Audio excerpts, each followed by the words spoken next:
Sometimes you may want to focus on one little thing, one flower, one leaf, one tree, one bird, and then at other times you can take in the totality of a particular view, so you have a totality here of trees and plants and one or two houses, sky. So you can take in, but whether you focus on one thing or you focus on a larger landscape, larger section, visual section, sense yourself as the presence while you look.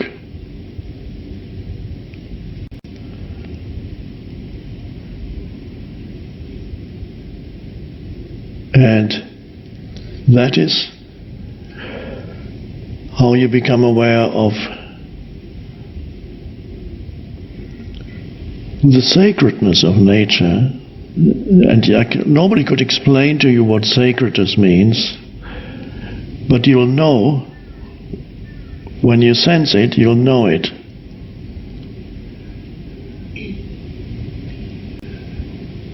It's all an expression of the one place. It's all an expression of the one, the underlying one life, one consciousness. And you love whatever you see, there's a sense of no longer a separateness, you love it. There's a joy that comes with seeing that. But the joy is there because you're in touch with yourself.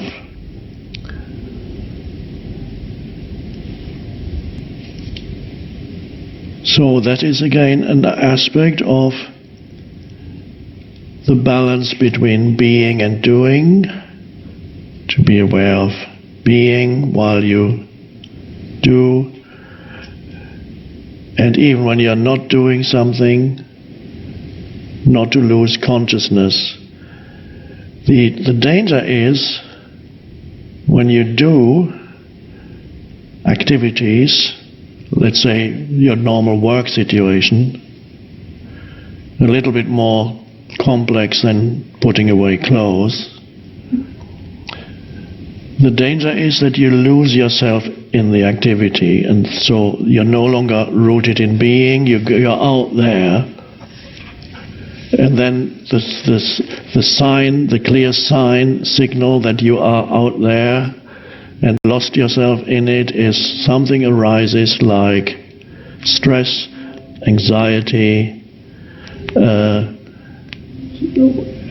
some negative reactivity, some belief that something out there is terribly important, that it needs to be done now, and nothing else matters.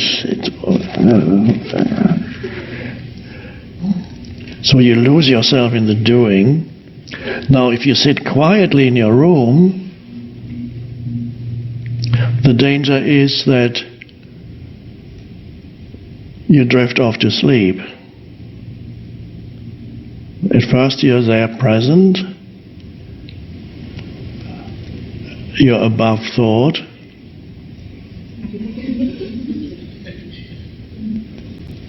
and then before you know it,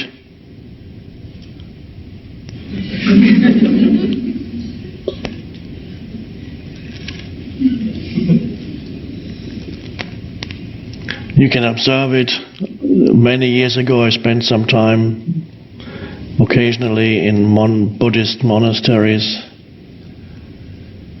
and you can observe the early morning meditation, especially when the monks sit 4:30, 5 o'clock, sitting for an hour for the early morning meditation. No, I must have been not meditating all the time, because occasionally I opened my eyes and looked at the monks. And so at first they're always there, and then after 15, 20 minutes, some of them go.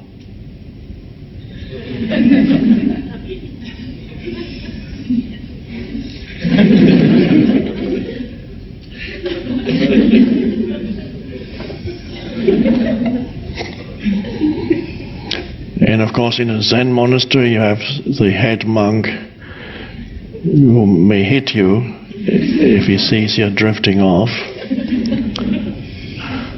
That works.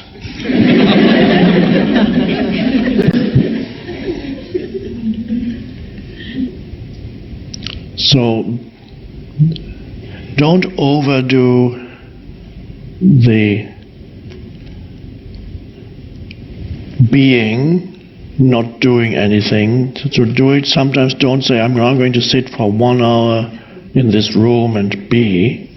No, just take it as it comes. There's a time for being and there's a time for doing.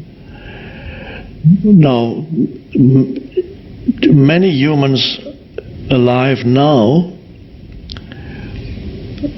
actually feel very uncomfortable with just being. They can't do it.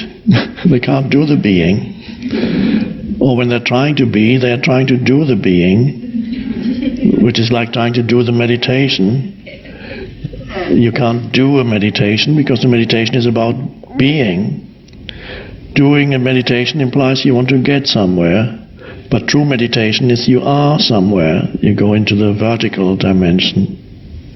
So many humans are very uncomfortable with silence, can't stand it, need some noise, or they need continuous sensory or mental stimulation, need something to get my mental teeth into. And when they don't have it, they go very restless. The worst thing that you could do to them is put them in a room where they have no devices to produce noise. That would be hell for many humans these days. Sense deprivation of noise. So not with you though, because all of you are comfortable with being and with the absence of noise, and you're actually appreciative of silence. It's precious and it's beautiful. Now you wouldn't want to have it all the time. No, needs to be a balance between noise and silence, and between thinking and not thinking, and doing and being. Some ancient cultures who are not yet lost in mental development, like our more advanced, so-called more advanced cultures, some ancient cultures, the people have a natural ability to just be, and they're not uncomfortable with being. It was reported by when North America, the Europeans came and settled the North American continent. I remember reading a doctor or somebody observed people lining up somewhere in the States for a doctor's appointment, and some of them were Europeans who had come to America, and some were Native Americans.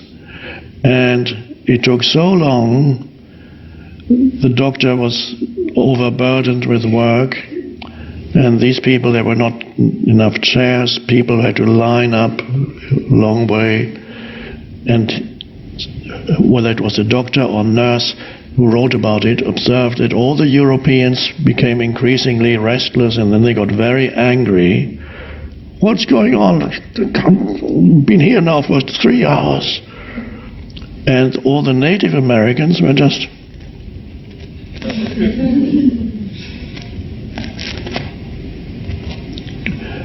completely happy with just standing there. So the person who wrote it was so amazed that he wrote about it.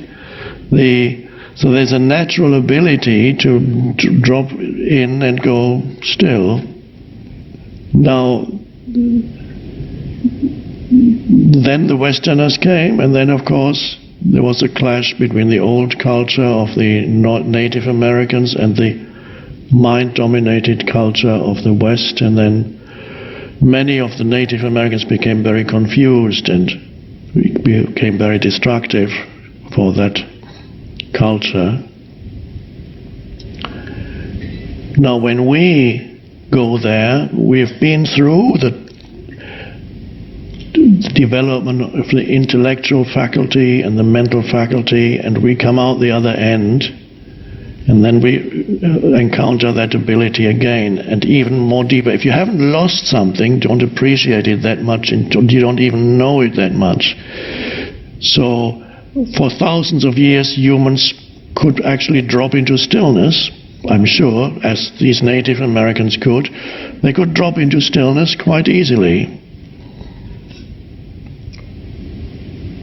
Perhaps they were fighting one moment, and the next moment they go. In the same way that a duck does it, as I describe in The Power of Now. The ducks get into a fight, and then 2 minutes later flap their wings, completely back into stillness. So, but they didn't even know, they just did it. They didn't know they did it. But when you lose something and then you regain it, there's always an element of depth to it that wasn't there before, because then you knowingly go into the stillness. It's not a natural thing anymore, it's a knowing thing.